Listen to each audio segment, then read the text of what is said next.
je suis médecin généraliste, diplômée de l'université de Farhat Abbas Sétif, Algérie.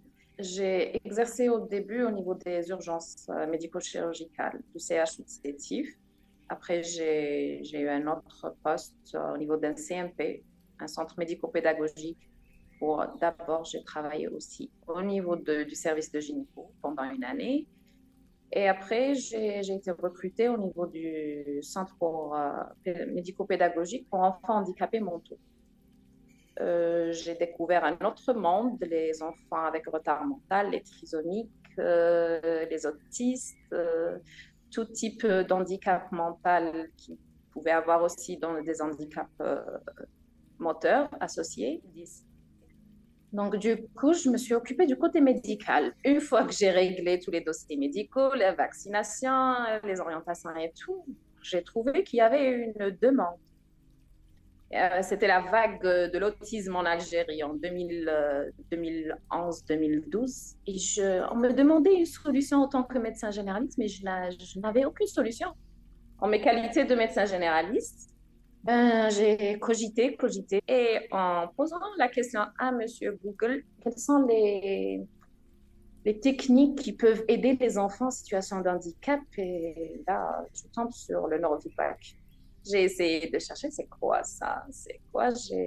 Je me souviens même pas comment j'ai trouvé votre institut. C'était sûrement sur les propositions. Il y avait la proposition du webinaire gratuit. Je me suis inscrite, je me suis dit, bon, c'est gratuit, je vais découvrir.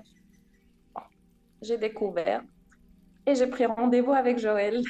Mais l'idée a germé dans ma tête. La technique m'avait intéressée.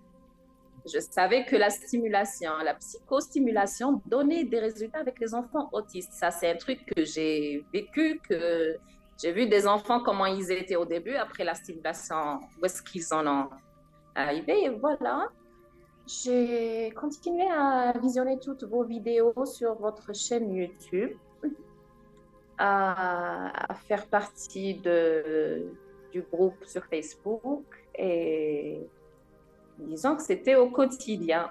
J'y pensais au quotidien, au quotidien.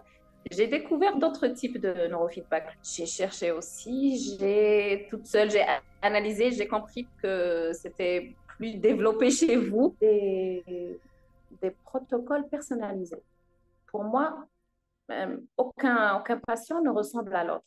Il y a une angine, il y a un malade à qui je peux donner un antibiotique, il y a un autre malade à qui je ne peux pas donner d'antibiotique.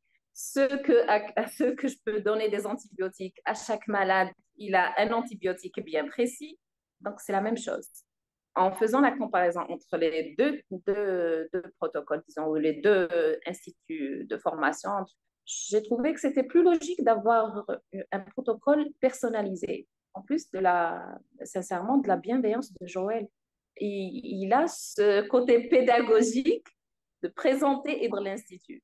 Avec le cycle 1, ce qui m'a vraiment plu, c'est l'accessibilité des modules. On les a tout le temps. Dès que j'avais un petit moment de libre dans mon bureau, je mettais mes écouteurs et j'avais l'accès directement. Il suffit juste d'avoir une connexion. Les cours sont très simples, mais pas simplistes. Ils sont très riches, ils sont bien faits. Les formateurs, j'ai trouvé que, étant médecin, j'ai trouvé que le niveau, il y a des gens qui sont bien placés pour donner et la théorie et la pratique. Le fait de mélanger les deux, parce qu'on a des profs qui peuvent vous donner la théorie en profondeur, le détail du détail, mais si on demande d'allier la pratique et la théorie, ça ne matche pas. Ils ne peuvent pas matcher. C'est ça l'avantage des formateurs. C'est que c'est des gens du terrain. Ils ont la théorie et ils ont la pratique. Ils ont une expertise. Ils sont dans le partage à un point inimaginable, sincèrement. Les petites astuces, les petites idées, le fait d'être à l'écoute pour les étudiants et la disponibilité aussi à chaque fois qu'on avait un problème. le fait de prendre rendez-vous quand on avait un problème avec les cours, si j'avais un truc qui n'est pas très clair, je pense que j'avais déjà pris 2 ou 3 rendez-vous avec Joël.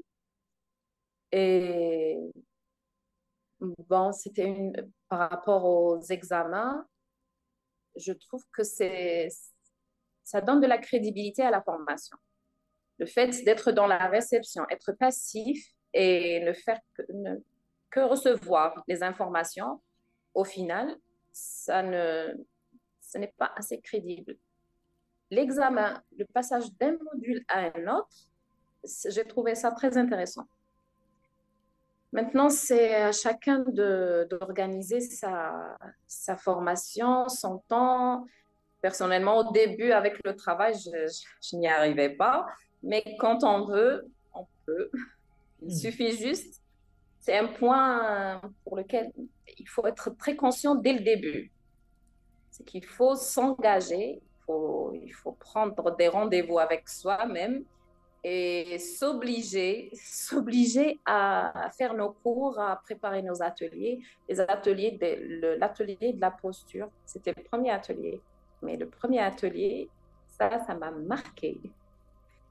Je venais de conscientiser ma pratique en tant que médecin, mais moi, je n'avais pas le côté théorique. Et j'ai observé les lacunes que j'avais en ayant la théorie. Et en matchant avec ma pratique, j'avais intégré ça à chaque fois que je recevais un malade. J'avais l'Institut Neurosciences juste à côté. Qu'est-ce qu'il attend de moi, le malade? Qu'est-ce que je peux lui donner? Dans quelle posture je dois me mettre? C'était très... D'ailleurs, l'avoir mis en premier atelier, c'est très ingénieux. Bravo. Puis aussi, le point qui m'a marqué pendant toute la formation, c'est la richesse des étudiants, différentes cultures, le fait d'avoir ces classes privées, d'échanger, de pratiquer avec des gens d'une autre culture, des gens d'une autre religion, des gens d'un autre pays. Donc, j'ai eu pas mal de très bonnes rencontres au cours des ateliers pratiques. En plus du contenu que vous nous donniez, la personne responsable de l'atelier, le fait d'échanger, ça m'a donné un plus. Et pour moi, et pour ma pratique. En faisant ma propre expérience, j'aurai toujours quelqu'un à qui demander avis, quelqu'un à qui demander de l'aide. C'est qu'on n'est pas libéré dans la nature. J'ai fait plein de formations avant, mais après, quand on passe à la théorie, de la théorie à la pratique, il y a des trucs qu'on ne peut pas gérer tout seul. Vraiment, c'était l'idée à elle seule m'a vraiment sécurisée.